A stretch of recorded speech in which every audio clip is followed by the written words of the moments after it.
again, to be present with the unknown, with uncertainty, to connect to our emotions, to be able to be there for our employees, and they're not to know the answers, because we really taught as leaders that we need to provide all the answers, but we can't, and we don't have them. So it's really the ability to be in the uncertainty. If it's one-on-one speaking with our employees that we have a conflict or we need to have a tough conversation, it's being able to be there. Mindfulness is not having all a rosy picture all day long. No, sometimes you need to handle a tough conversation, but you dare to show up present, and you dare to feel uncomfortable and maybe anxiety regarding this conversation, but to show up, although this fear that you have. So it's being there with your employees and really listening and not knowing what will emerge out of the conversation, but enabling space and create space to be able to show up and listen and be there for them. So, and I think communication, it's also before the coronavirus, let's be transparent.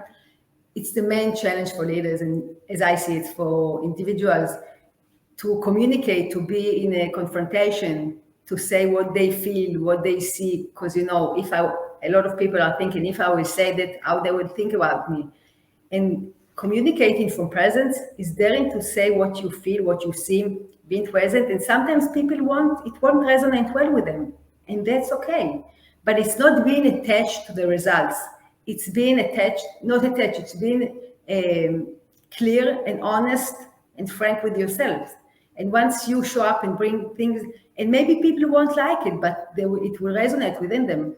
And maybe it will create change in the culture and the company. And in the end of the day, companies and organizations want people innovative, right? Creative. And this is part of the creative process, right? Daring to show up and say what you see, even if there's not a consensus, but being disruptive. So this is what we need to be as leaders. We need to be courage to show up fully, to be vulnerable, and to enable our employees and our culture more vulnerability, and to create a safe place, because then people will really bring the best selves and their added value, and the company can be in the cutting edge, as I see it.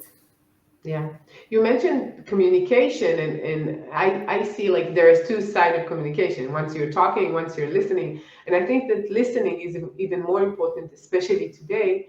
And I would love to hear what you think, especially when we're online. So in the past, you had so many hints of what actually a person is saying, and right now you only have his face and the words that he's saying. When you had people in front of you, you could see that maybe their leg is moving, or maybe they're not uncomfortable. So many additional information for this communication.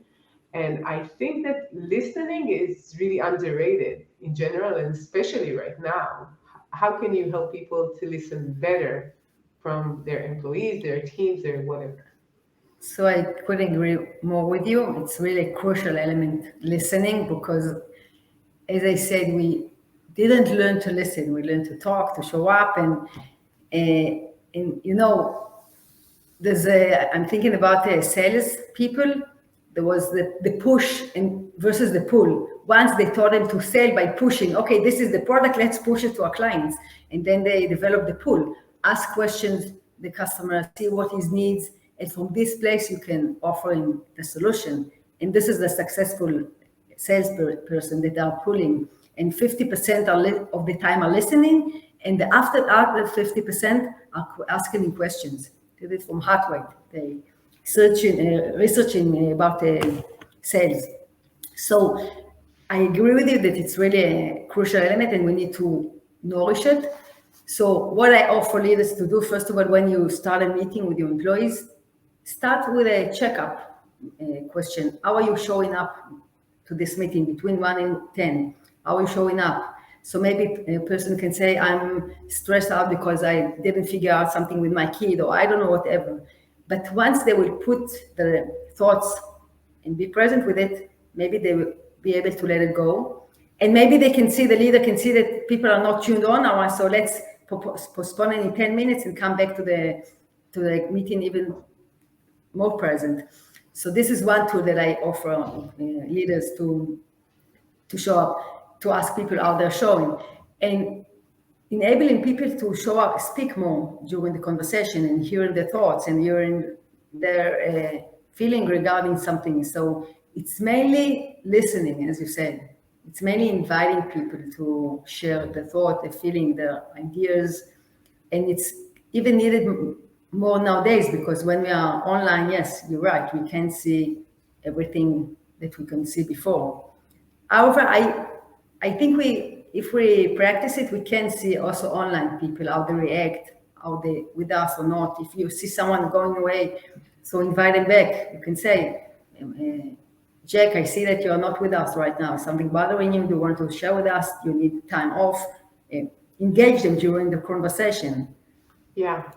Although when you mention it, because it is technical and a bit, it's not natural, usual, to have these squares on the screen. Sometimes things that you could have said in a meeting room is different right now. So it needs so much really understanding and empathy of people that I would say that many of the leaders could be overwhelmed by the thinking of, I need to really be empathic to all of these people and understand them. In addition to really understand what they're saying, the practical part of the discussion. And I think it's really hard even more because we don't have these gaps, coming to the meeting room, just walking to the meeting room, or going to have coffee before the meeting room. So after going outside, and then you have someone like 5 minutes afterwards, you just catch him. Like it's like all these like normal, usual situations that we don't have, and sometimes these are the crucial parts of the discussion. Just to understand that somebody is going outside with another thing that he didn't have time to say, or a feeling that he wants to just to let you know that it's stressing him out, just to know that this is what needs to be done, whatever.